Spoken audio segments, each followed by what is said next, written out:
Hello children, here I am explaining how to write a good short story.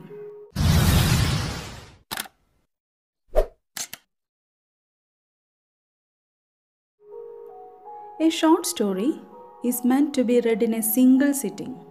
It won't be taking much time to read a short story, or it won't be taking much days to complete reading a short story.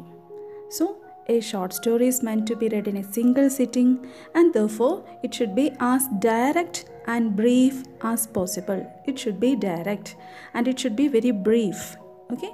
Then, basically, developing and writing a good story needs the art of narration. You should know how to narrate an event. If we need to write a good short story, we need to know how to narrate things. You have to narrate the incidents in a sequential order leading to the final conclusion. You should have the capacity, you should have that talent to briefly explain the events, incidents in an order, in a sequential order, and at last only we should reach to the conclusion. Okay, so this is how we should write a short story, and we can look what are the features of a good story. What all things should be there in a good story? First of all, characters. As we all know, when you write a story, you have to decide who will be in it. That means who will be the characters in it. The people in a story are called characters. Okay, so the people or the animals or the about what we are narrating, they are called as the characters. Before you start to write, think about the characters you might put in your story. We should decide who should be or what should be the characters in your story. What will each character do? What is the role of each of those characters in your story? Why he or she important to the story? Why that character is important? In what ways are your characters alike? How are they different? Is there any difference between these characters, or is there any similarities between these characters in your story? What can your characters learn from each other? So, is there any good thing, or is there any moral which is to be understood by the reader from your characters? One last thing to remember, your characters don't always have to be people. That means your characters can be animals too, not only people. If an animal plays a part in the story, that animal is a character too. So, characters denote not only people, it can be animals also. Okay, then now the setting. What is setting? A story has to happen in a place, so the story should take place in a particular place. The place where a story happens is called the setting. The setting might be a place you are familiar with, or it might even be another planet. A setting doesn't even have to be a real place. So we should decide where this story happens. A place should be selected. That means the place should not be a real place. It can be another planet also. It's not a compulsion that we should write a story about a particular place or a real place itself. Okay, but a place is must. It should be the setting. Now the third thing is plot.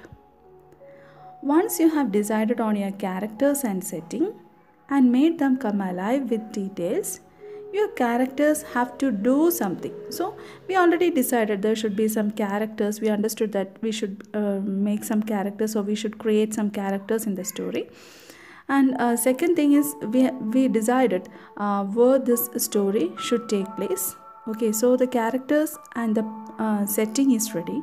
And what's the next thing? Your characters have to do something, isn't it? What your characters do is the plot of your story. So the things done by those characters at that particular place or in that particular area, in that setting, can be called as plot. To make the plot exciting, add additional problems. Okay, so if you are just saying some regular routine and all, it won't be an exciting story. If you are just saying a person woke up at a particular time, he did all those things and he went to sleep, can it be called as a story? No. So some exciting things should be happened. Then only we can say there happens or there's a story in it. Okay. So a plot is very important in a story. And there are some more things to be remembered. We told about the characters, we told about the setting and the plot. We should know something more about those. Look at this. The golden rule for selecting characters in story writing is fewer is better. A story writing would more effectively convey its meaning if it has very few characters. One protagonist, one other main character, and no supporting or side characters would be ideal. That means if you are confusing the reader with many characters, it would be much confusing, and at the same time the thing which we thought to convey won't be reaching to the reader.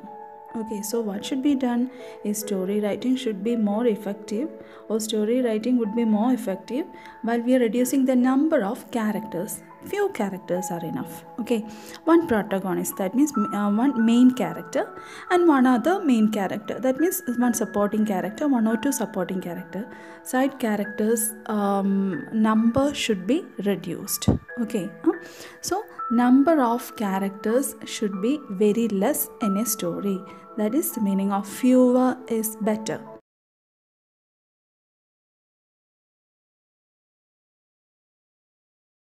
If you are making much characters, we should create something to do for all those characters, and at the concluding part we will be confused what to do with all these characters. So fewer is better in case of characters. Okay, then next tip is be poetic. That means use suitable adjectives, script dialogues, or even deploy side characters. Do whatever you need to ensure that the reader lives your story while reading. That means be poetic. That means we should use poetic language. We should use adjectives. You should use some dialogues in between. You can include some side characters so that the readers live in your story while reading. Okay, we should create animation in our story. That means we should make the readers attracted towards our story through our way of writing. What all things can be done? We can use the language very beautifully by making the usage of poetic devices. We can use some adjectives. You can include some script dialogues and all, and we can include some side characters who are appearing and disappearing in between. Okay, so that can be done to make the reader lives your story while reading. The next point, you must so choose a start that your reader gets hooked to the story. That means the starting of the story is very important. Okay, so while they read the starting of the story, they should get hooked to a story. They should get attracted to the story, and they should have that eagerness to read the complete story to understand what's going on. Okay, so the starting is very important.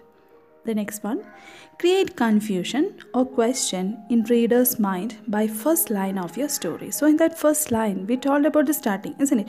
So that first line, if you are creating a confusion or if you are creating a question in the mind of reader, that would be perfect. Okay, so the first line of your story is very important, and that should hook that reader to your story. Then resolution or solution to the conflict is must. That means sometimes we'll be creating a problem in the story. That means we'll be creating a problem to the characters in the story, and at last in the concluding part we ourselves may not be able to find a solution for that problem which we created. So that should never be happened. If we are creating any conflict, if we are creating any problem in our story, a solution should also be there in our story itself. Okay, so that's also very important. Now we can go through one example for a story writing. Here is a question. You are Akshay. You have forgotten to do your homework, and without legitimate excuse, you are sure to get punished by the teacher. In an attempt to make an excuse, you have decided to come up with an elaborate story to make the teacher believe your excuse, or at the very least have a good laugh. Use any of the words prompts given in the box below to help you write your rows. Write the story in about 150 to 200 words. Give a suitable title to your story. So, what's the question? You have forgotten to do your homework, and if you are not giving a very good excuse to the teacher, you are sure that you will get punished. Okay, so in order to give an excuse, you taught to make a good story so that the teacher will believe your excuse. At least you can make your teacher laugh at it. So at least this should be done. So this is how the question is given, and they had given some clues also: homework, school, bicycle, water, ate, dinosaur, giant, flying, dirty, father. These are the words given as hints. By using these words, you should create a good story. So that's the question, and here we start. First of all, a title for the story should be there, but we can write the title at last. After writing the complete story, we can write the title. Okay, so now we are starting the story. I'm sorry, ma'am. I couldn't do my homework because I was on my way back from school yesterday, thinking about all the course and homework I have to do. Then suddenly, my bicycle got a flat tire and skidded down a slope. I was lucky. I didn't have a bad fall. So, I was dragging my bicycle along, and on the way, I saw 2 elephants and their mahouts training. Mahouts means person who trains elephants. Okay. It was exciting to see them, and somehow these elephants looked special. What's that speciality? The first elephant started flapping his ears, and before you know it, it got bigger and bigger, and he started flying. I asked them if they could drop me. They agreed to make me ride the flying elephant, but with one condition. I had to feed the elephant the next day. Feeling ecstatic, I just said yes. I was over the moon when the elephant started flying. It buzzed through all the traffic, and I reached home within minutes. I thanked the mahouts and dashed into the house to tell my story. After dinner, I completed my homework and decided to hit the sack. In the morning, a loud trumpet woke me up.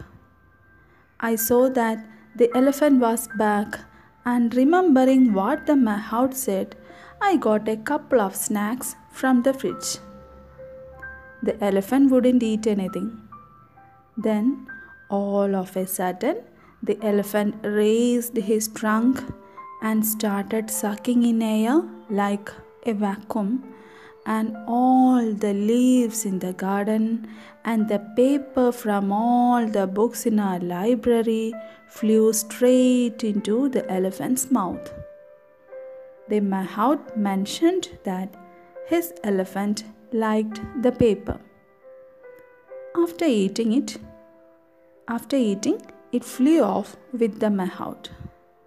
I went back in to get ready for school, and I realized that my homework was gone and I couldn't write a new one because the elephant ate all the paper in our house. So, this is the story. And name for the story: The Magical Elephant. So, that's all. And now I'm going to give you a question to write a story. Okay, that's homework for today. That's a story you should write today to your notebook. This is the only thing you should write to your notebook. Write a story for this question. Okay, so this is a question. Renuka started writing a short story. However, due to an unavoidable reason, she had to give it up after writing a few lines. Taking help from the input given below and using the beginning, Renuka made write a complete story. Give a suitable title to the story. So, Renuka started writing a short story, the starting lines are given here. So if starting lines are given for writing a story, if it is given there in the question, you should use the same starting. Okay, but don't forget to give a title. After writing the title, you should give the same starting, then continue with the same. Okay, so a few lines are given, and at the same time some hints are also given. Okay, some hints are given. After reading that complete hints, you should complete the story which she started. That's the thing you should do. The starting of the story should be like this. Raghu and Raj were two friends and neighbors. Raghu had a servant named Ramu. The name of Raj's servant was Shammu. The outline given is: both servants foolish. Two friends debated who is more foolish, Ramu or Shammu. Decided to give a test. Raghu told Ramu, "Run back to my house to find out if I am there or not." Ramu rushed home. Raj told Shammu, "Go to your room and find out if you are there or not." Ramu and Shammu returned. Ramu complained, "Wasted time. Master could have phoned to find himself." Shammu reported he was not in the room. Nothing to choose between them. So this is the hints given, and by elaborating these given hints, you should make a good story. So that's a homework for today. Please write the story and send me. Okay, thank you.